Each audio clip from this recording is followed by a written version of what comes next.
I started my blog, INFJ Woman, and my Instagram account in December of 2018. I had been through a few really tough years, and finding my personality type really helped me a lot. I started my blog and my Instagram because I wanted to share everything that I'd learned. I thought that maybe I could help at least one person. From the beginning, we've been talking about creating a community specifically for INFJs. And I'll be honest, I've tried and I feel like I've failed a few times. I've tried a few different platforms. Some of them were really complicated to use. Some of them were really expensive, but none of them were right. But the desire for this community never stopped. So many people mention it to me on social media all of the time. I knew that I had to keep looking. I had to keep trying. So recently I made some improvements to my website, and while I was doing that, I discovered that I could add a members area with a forum and groups to my website really pretty easily. And these groups have been updated so well that they look a lot like Facebook groups, and they function pretty much the same way too, but you don't have to deal with all the issues of Facebook. When I saw it, I was like, oh my God, this is exactly what I've been looking for. This is what we need. This is what we've been talking about and what we've wanted for so long. So I'm really, really happy to finally tell you that I found a solution and I know it's gonna work. I've created a community that's specifically for INFJs. It's a place for INFJs to share our ideas and experiences and to come together and support each other in a way that only INFJs can. I truly believe that you're gonna find some of your best friends in this community. I've found some of my best friends through my blog and through my Instagram account, so I know this to be true from personal experience. Having INFJs as friends is a whole different experience than having other personality types as friends. They just get you. It's that connection that you've been looking for. It's that understanding that you're looking for. So the best part of the INFJ community is that it's free, and it always will be. Head over to infjwoman.com/INFJ community to join the conversation today. I believe the biggest problem in the world is that people don't understand themselves enough. This show is designed to help you understand your INFJ personality, heal from your past, and create a life that you love. I'm Sarah Kuhn, and this is the Quiet Ones podcast. We are talking about my book, which is the INFJ User Guide, and we're on chapter 2, which starts on page 10. And we're talking about being an introvert, or what it means to INFJs to be an introvert. I want to start with the definition of what an introvert is. That's how I started the chapter of the book. It says dictionary.com defines being an introvert as 1, a shy person, and 2, a person characterized by concern primarily for his or her own thoughts and feelings. I included that at the start of the chapter because I really think that this is where a lot of people mess up when they start talking about introverts and extroverts. A lot of people look at the dictionary and they're like, oh, introverts are shy people who are terribly selfish. They're only concerned about themselves. And a lot of people actually fail to recognize that human beings are not perfect. It was a human being who wrote the dictionary, every single one of the dictionaries, and maybe they didn't know what an introvert was when they wrote it. And so they were just like, what does an introvert, what does that mean? And so they asked somebody who didn't know, and then they come up with this weird definition of what an introvert is. That is not at all how the Myers-Briggs Type Indicator personality test defines an introvert. So the way that I define it is the way that they do, which is an introvert is somebody who gains energy by being by themselves. It is about energy. It's not about whether you're shy, and it's not about being focused on yourself. In fact, for those of us INFJs, you know that we are very, very rarely focused on ourselves. Most of the time we're focused on everybody else. But that's one of our functions, and we'll get to that in just a few chapters. So being an introvert doesn't mean that you're shy, and it also doesn't mean that you're selfish. It just means that you gain energy by being by yourself. Some introverts are shy and quiet.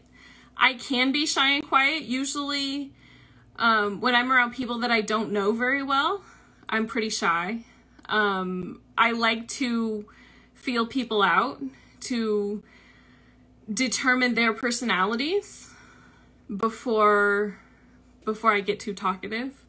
I want to like gauge the situation and see how it's gonna work out rather than just jump right in.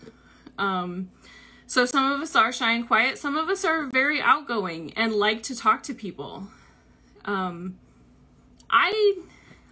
like to talk to people in certain situations. Like if I'm at the grocery store, I usually go to the self-checkout, I'll be honest. But if I'm forced to go to one of the cashier lanes that actually has a person there, then I'll be friendly and talk to them. I want to make them comfortable. I don't want them to think that I'm rude. So that's part of it. As far as like networking events or work things, I'm terrible at I don't think anybody would consider me outgoing, which is kind of funny because I work in marketing. But I have met people who are introverts who are very outgoing and very friendly. And I believe they just limit their time around people. You can be outgoing and, friendly for a couple of hours, and nobody would probably know the difference between an introvert and an extrovert. It's just how you recharge, really. Some of us are more shy and quiet because we have anxiety. I definitely have anxiety, and I have a general anxiety disorder, and some of it is focused around social situations. So my anxiety gets worse when I'm around people. But that can be part of why we're withdrawn and reserved as well. So as far as the introvert extrovert thing goes, introverts gain energy by being alone, extroverts gain energy by being around people. As we'll find with all of the preferences, which are the 4 letters INFJ, there's a degree. Nobody is 100% introvert or 100% extrovert. The last time I took the personality test, mine came up like 94% introvert, and that's really, really high. There are people who are close to 50-50. So for this category, they actually have a name, which is Ambiverts. So they gain energy sometimes by being alone, and sometimes they gain energy by being around people. And it really just depends on the situation. I want to make it clear, if it's not clear already, that introverts are not broken extroverts, not at all. I say this, I feel like I say it a lot, but I think it's really, really important because I grew up thinking that I was broken. I grew up thinking that there was something wrong with me. Like, why can't I be like everybody else? And there was a lot of people that were telling me that I was broken. My parents were telling me, you need to have more friends. You need to go out and make more friends. You need to go talk to people. My teachers in school were telling me, you need to be a part of groups, do group projects. You can't do them by yourself. You need to sit with people at lunch rather than sitting by yourself. All of these different things. And so for me, I was like, well, I don't understand why I have to do that. I don't like doing that. So why am I forced to do that?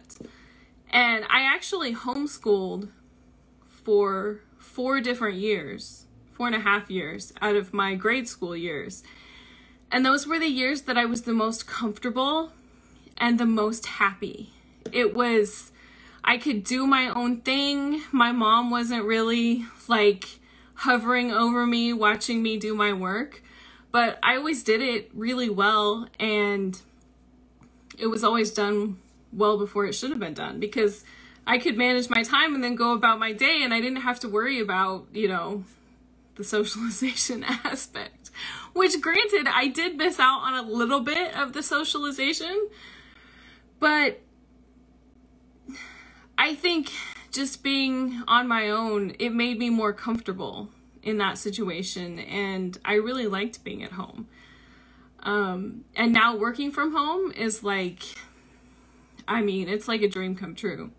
I don't have to go to the office. I don't have to talk to other people. I don't have to, most of the time, I don't have to sit through boring meetings like I did today. But nobody stops by my desk just to chit chat anymore. You know, I don't have to fake being polite to people for long periods of time that I really don't like. And that's like, yeah, that's like a dream come true for me. So let's talk a little bit about introverts at work. A lot of people ask me, what's the right job for an INFJ? Well, one of the things that I always suggest that people do is think about how you want to spend your days, right? If I would have thought about like, what do I want to do on a day-to-day basis, I probably would have never went into marketing, because so many people have this idea and this expectation that in marketing you have to be outgoing and bubbly and talkative. And I've had jobs in the past where they wanted me to do that, and I failed miserably because that's just not me. It works out really well now because I do digital marketing, so I don't have to be that person. I can build websites and do social media posts and do graphic design. So I basically sit at my desk all day and I don't have to talk to people, which is perfect for me. There are a few people that I interact with at work, but it's usually pretty minimal. So I think about when you're talking about introverts at work, then you have to think about like if you're looking for a job, what do you want to do all day long? Not like what's going to make the most money, what do my parents think that I should do, what's the responsible thing to do, but you actually have to look at what you're going to do all day long and say, is this really something that I want to do?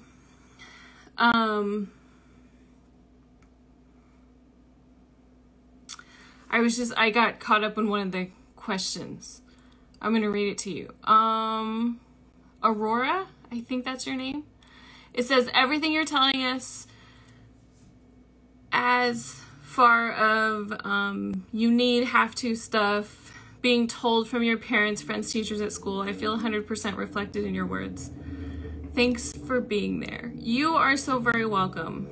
I really wish that there was somebody when I was young like me that was doing this that would have said, hey, you are not broken, you are not messed up. Your parents don't know what they're talking about. I mean, I feel kind of bad saying that because I have the utmost respect for my parents and I love them very much. I know that they did the best job that they could with what they knew, but they don't know about personality types. They still don't know about them. Even though I've tried to tell them, they're just not interested in learning. So I have a lot of respect for them and I love them very much, but they don't understand. And there are a lot of people in that situation where they don't understand. Teachers don't understand, which is very, very sad.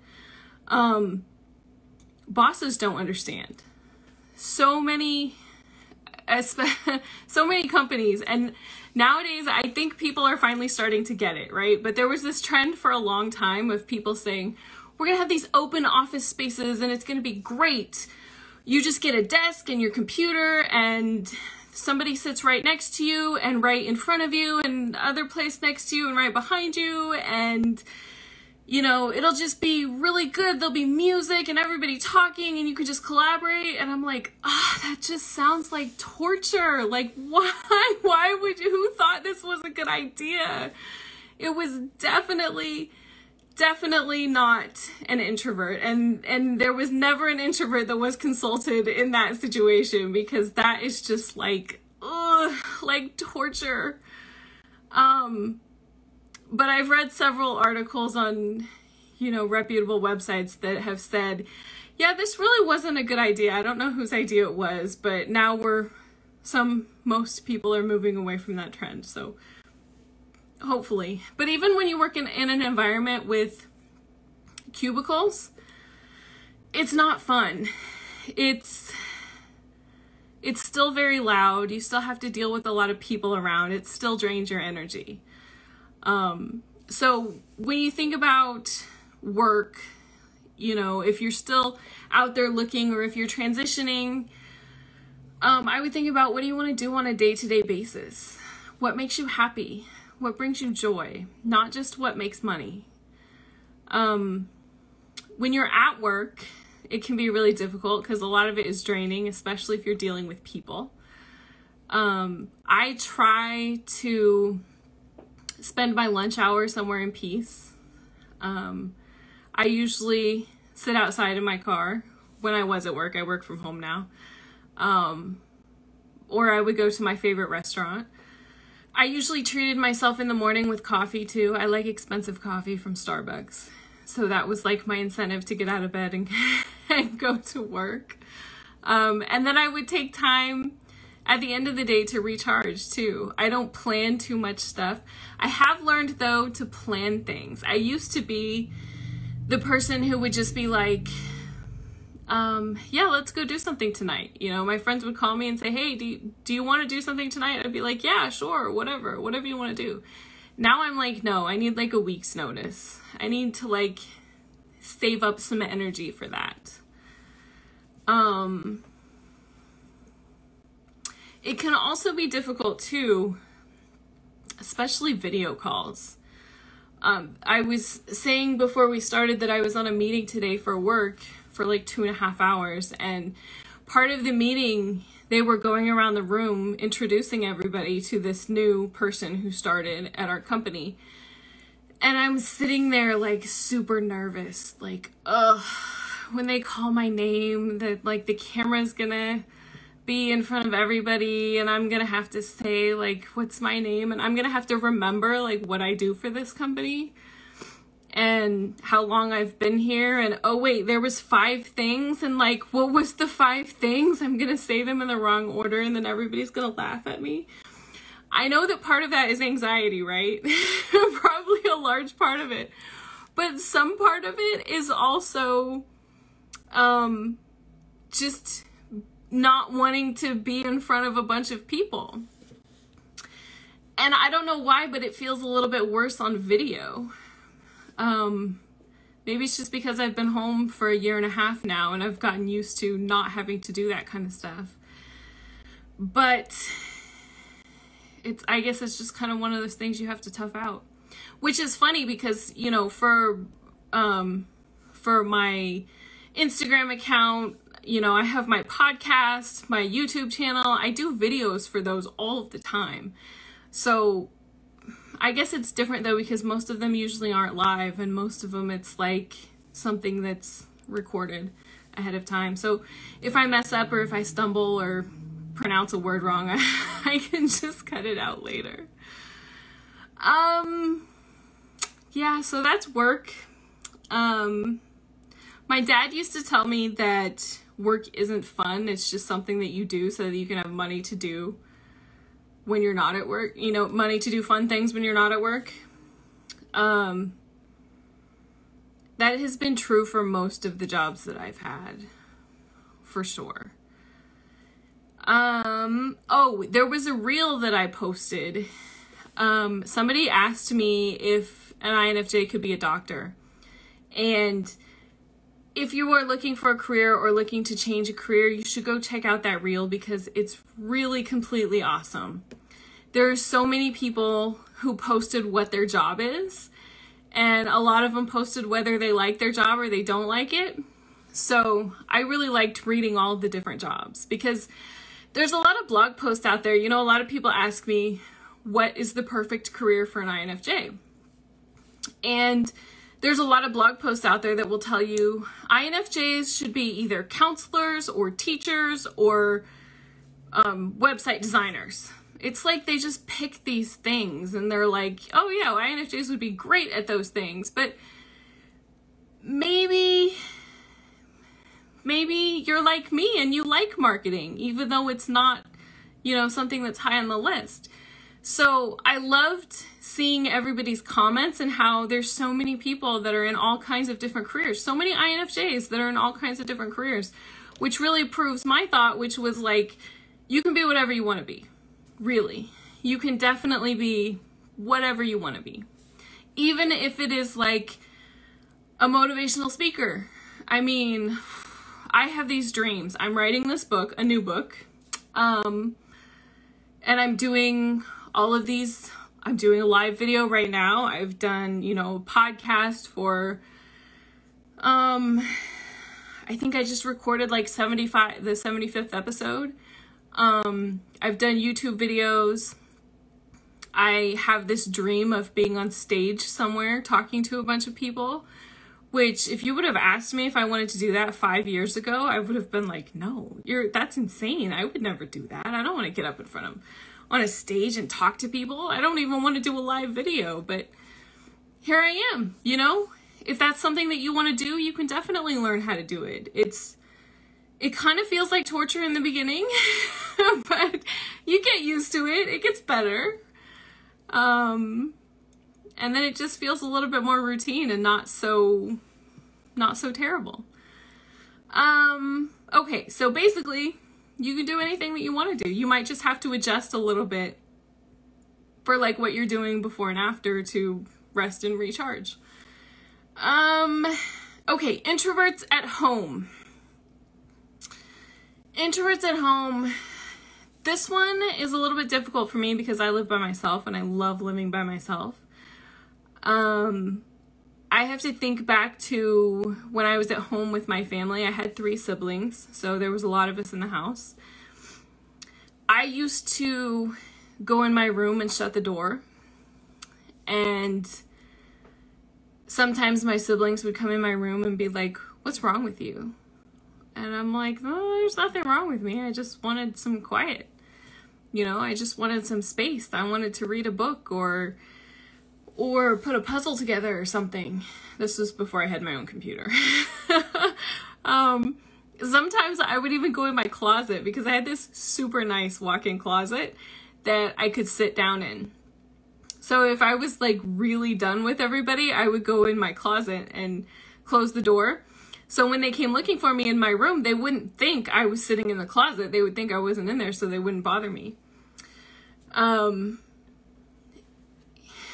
There were so many people in my house that it was constantly noisy. There was always something going on. So it was this huge relief for me when I moved out. When I got my own apartment and I was doing my own thing, it felt like a whole weight was lifted off of my shoulders. It was kind of the same feeling from when I was working in an office to when I got to start working from home. It was like this breath of fresh air. Like, even just little things. Like, I don't turn the TV up very loud. I turn it up loud enough where I can hear it, but it doesn't need to be like blaringly loud. Because I'm highly sensitive as well. So it's like noises bother me, loud noises. Sometimes the flashing lights, if there's a TV program that has too many flashing lights, then that starts to bother me. And of course, things like smells and being around people and stuff. Sometimes stuff that I cook is like, oh, why did I cook that? It's like overwhelming, overpowering. So at home, especially if you live with a bunch of people, I suggest that you have your own little place, your own little like retreat that you can go to. I had my closet, like I told you, it was really big for a closet.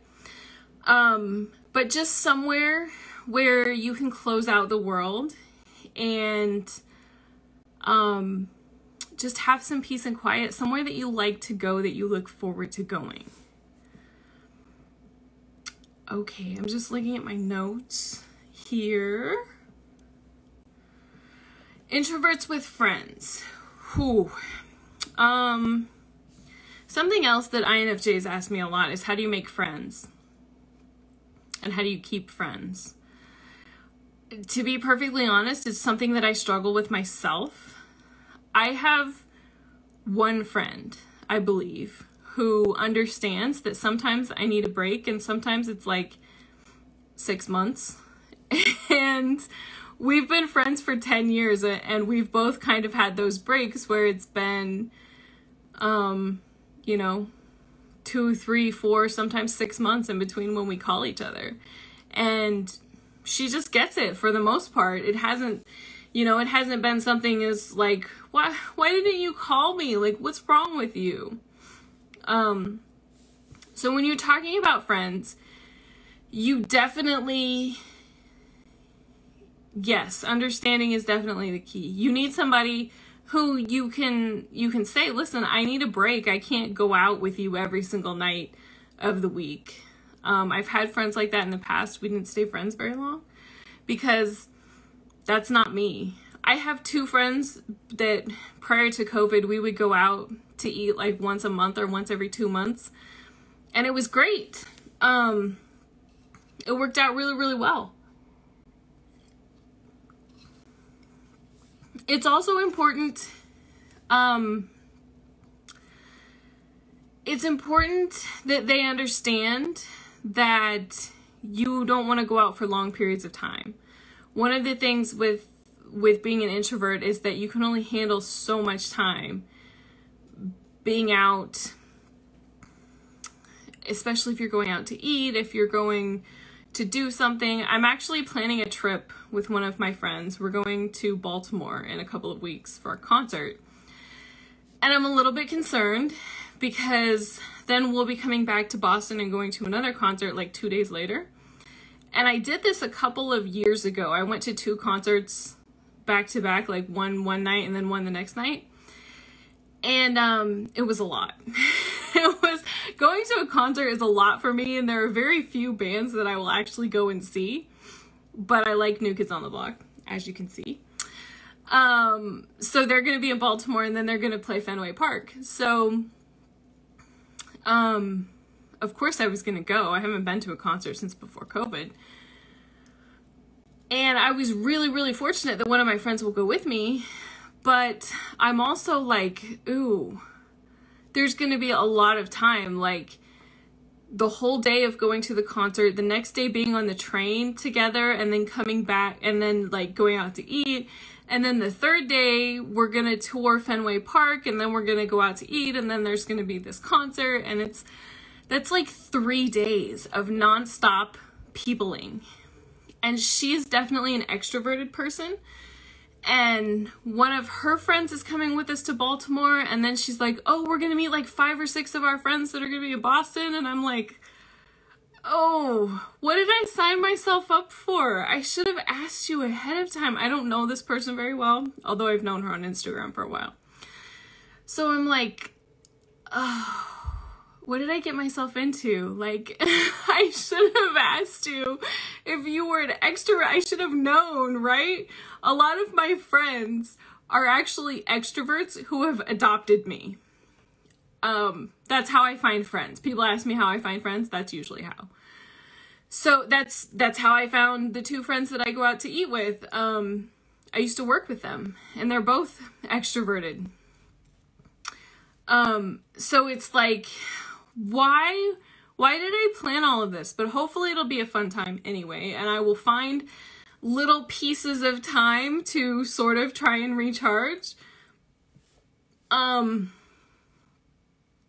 But yes, friends, definitely understanding is the first thing, right? So understanding their personality type, I always start with understanding other people. Because with our secondary function with this, which is extroverted feeling, it is so easy for us to understand other people. It's so easy for us to read other people. So I start with understanding them, and then I try very, very hard to help them understand me as well. Because if you're going to disappear on somebody, especially on like a 3-day trip, and you're going to be like, listen, I need like an hour to myself. Like, maybe I'm going to take a really long shower. It's a hotel, right? They don't care if I take an hour-long shower. Maybe maybe there's actually like, I'll go get coffee by myself in the morning before she gets up or something. Having that explanation ahead of time so she doesn't think that I'm rude or weird or something goes a long way. She may not understand, you know, especially if she's an extrovert. She's like, that's strange. But it's a whole lot easier and a whole lot better if you're upfront about it and saying, listen, this is just how I operate. I have a different operating system. It's like you're a PC and I'm a Mac, and we're just a little bit different. We're kind of the same, but a little bit different.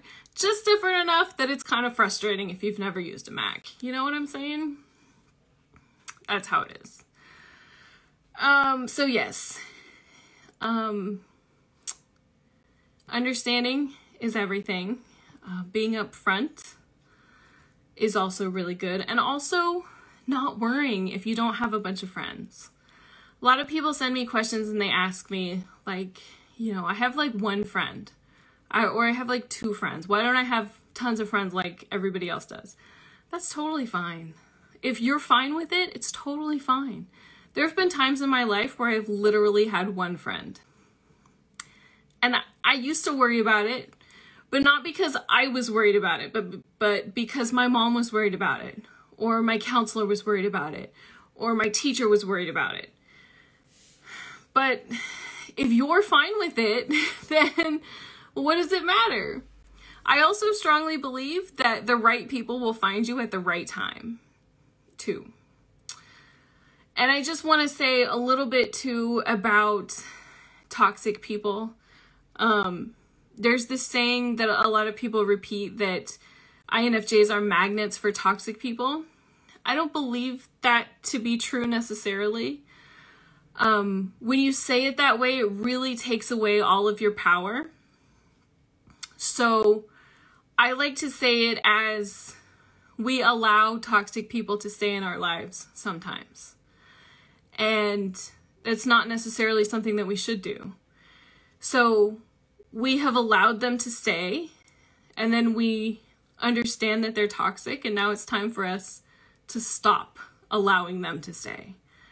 They don't need to be a part of our lives. I'm sure that you probably have somebody in your life, maybe somebody that came to mind when I started talking about this. There are a couple of people in my life that it's like there's an indecision there, you know, of like, I don't know if they're bad. I'm not committed to saying that they're bad. And I kind of have this thing where I'll go around and ask all of my other friends, like, hey, my friend did this. Do you think that's bad? Like, what do you think? And then I'll go ask, you know, like every one of them, and I'll collect all of their answers and be like, okay, so 75% of them think that that's bad, so then it must be bad. So now I can be committed to thinking that it's bad. And I just heard something just the other night. I don't know if I can repeat it to you or if I can find it like super quick so that I can say it correctly, because it was so awesome that it's like, oh my goodness, you're probably going to hear me repeat it like a million times because it's so completely awesome. Okay, so here it is. When you have that feeling of like, I don't know, I can't decide, like, I don't know if they're bad or not, like, I really can't decide. The I don't know comes from years of needing the approval of people who needed a certain kind of answer. Until everyone else has signed off on your answer, you're not willing to commit to what you want or what you need or what you think. When I heard that, it hit me like a ton of bricks. I was like, that's so true. That's so true. I can't commit to what I want or what I think because I'm worried about it being wrong. But I'm worried about it being wrong, which is weird because it's how I feel. So why am I saying that how I feel is wrong? That doesn't really make a lot of sense, right? So I've decided I'm not going to go around and poll all of my friends before I decide what's right or what's wrong. I'm not going to poll all of my friends before I say this was really rude or that that shouldn't have happened. I'm sorry, you guys. I have asthma and my throat is just like, it's killing me. I'm going to start coughing really bad. So we're going to have to wrap this up. But I'm not going to pull all of my friends like that anymore. I'm going to be committed to how I feel. I'm going to trust how I feel and know that that's the right thing. I don't need somebody to tell me that it's okay to feel that way. That's one of those big realizations. So I hope that makes sense to you. It's it's a big thing for me because that's been like this huge part of my life, is asking everybody else before I could say, yes, this is how I feel about it. So the biggest thing that I want you to know tonight is that you're not broken for being an introvert. You're not broken for being quiet and reserved. You're not broken for wanting to stay at home and watch Netflix rather than go out to a club. It's totally fine if you don't want to go to parties, or if you do want to go and you only want to stay for an hour or two. There's nothing wrong with that. There is absolutely nothing wrong with you. You are perfect just the way that you are. Yeah, that's all that there is. All right, does anybody have any questions? Am I the youngest? No, I am not the youngest. I am the second to the oldest, actually. I'm the responsible one. My older sister is like the problem child who is wild and crazy. My younger sister is also wild and crazy. And my brother is 10 years younger than me. And he was the baby for about 10 years until my niece was born. And then she was the baby because my parents basically raised my niece. So yeah, I've always been the responsible one. That's been my thing. Kimberly, yes, trust your gut feeling. Thank you so much for listening. I really appreciate every single one of you. Please make sure that you subscribe if you haven't already, and leave a review wherever you listen to the podcast. It helps other people to be able to find us. Thanks again for listening, and I will see you again next week. Hi there. I just wanted to take a minute to say thank you so much for watching this video. I really hope that you enjoyed it.